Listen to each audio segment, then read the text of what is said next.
asked you for your race, age, gender, or employment status, no matter what. This is a violation of your privacy.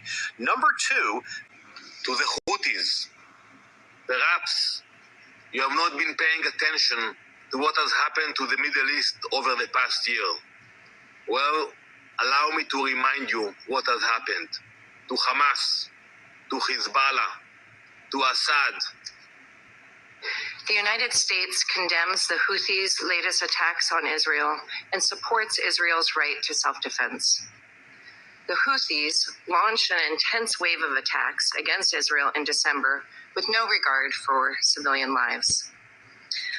One attack reportedly injured more than a dozen people on a playground in Tel Aviv. In view of the Houthis' continued attacks, the United States reiterates our call for this council to consider additional actions to respond to the growing threats from the Houthis and to hold Iran to account. We can all see clearly that the Houthis are fully enabled by Iran to launch long-range and deadly attacks on Israel, including civilian infrastructure, as evidenced by the Houthis' propaganda boasting about the use of advanced hypersonic missiles. Iran's provision of these and other lethal weapons to the Houthis violates the arms embargo imposed on the group by this council. It is the responsibility of this council to respond to Iran's flagrant violations of its resolutions and arming of terrorist groups. Every member of this council, and especially those with direct channels to Iran, should press Iran's leaders to stop the Houthis from launching attacks that put civilians in harm's way. We reiterate our call for this council to take steps to strengthen the UN verification and inspection mechanism. UNVIM is a key means in ensuring arms and related material are not illicitly smuggled by Iran and other malign actors to the Houthis. For its part, the United States will not hesitate to protect its own personnel, regional partners, and international shipping. On December 16th, U.S. forces conducted a precision airstrike against a key command and control facility operated by Iran-backed Houthis within Houthi-controlled territory in Sana'a. The facility was a hub for coordinating Houthi operations, including attacks against U.S. Navy warships and merchant vessels in the southern Red Sea and Gulf of Aden. And during an operation on December 21st, U.S. forces shot down multiple Houthi one-way attack uncrewed aerial vehicles and an anti-ship cruise missile over the Red Sea.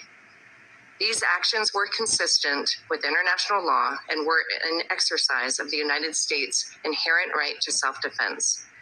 They do not constitute a shift in our approach to other conflicts. It is also critical that Israeli military operations, especially in densely populated areas, be coordinated and conducted in a way that do not threaten the lives of civilians or civilian infrastructure.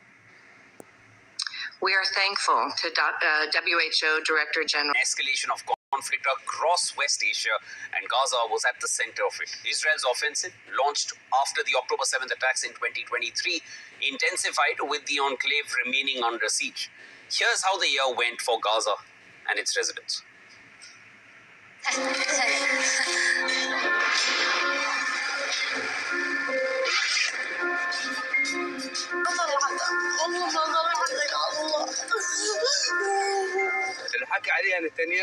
Netanyahu said Al-Mawasi, Khan Yunis is safe. But look at this. Martyrs, injured, children and women were martyred last night.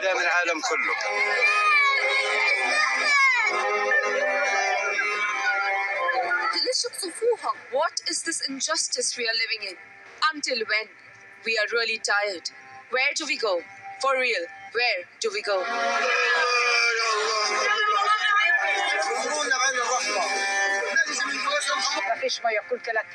There's no water. I get very thirsty. I go with the children to mosque, to the school, here and there.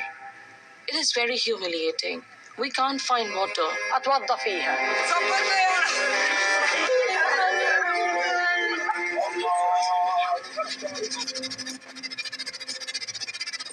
This is how the year began and ended in the Gaza Strip.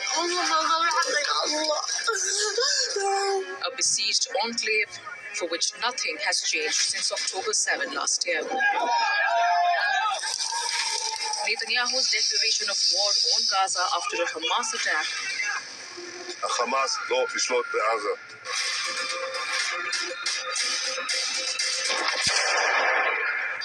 snowballed into a horrific, war-induced humanitarian crisis for Gazans.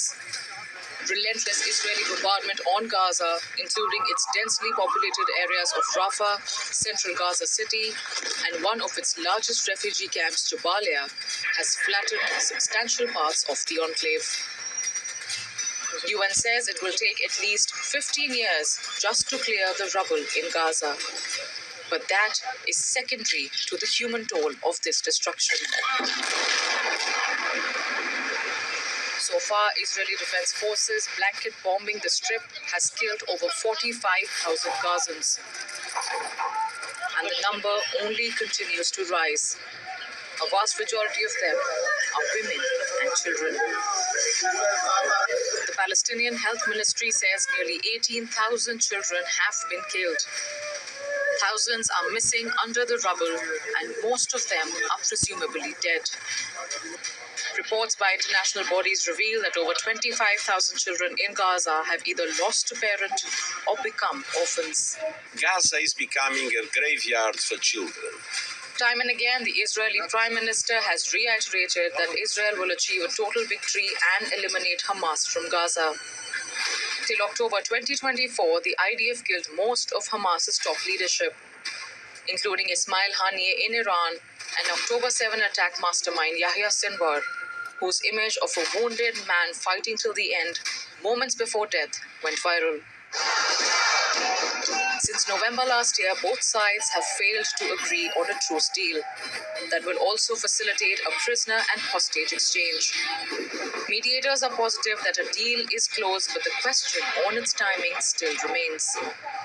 Back in Israel, families of the hostages want answers from Benjamin Netanyahu as they wait for their loved ones to return from Hamas captivity. Just 33 kilometers from Gaza lies the occupied Palestinian territory of West Bank.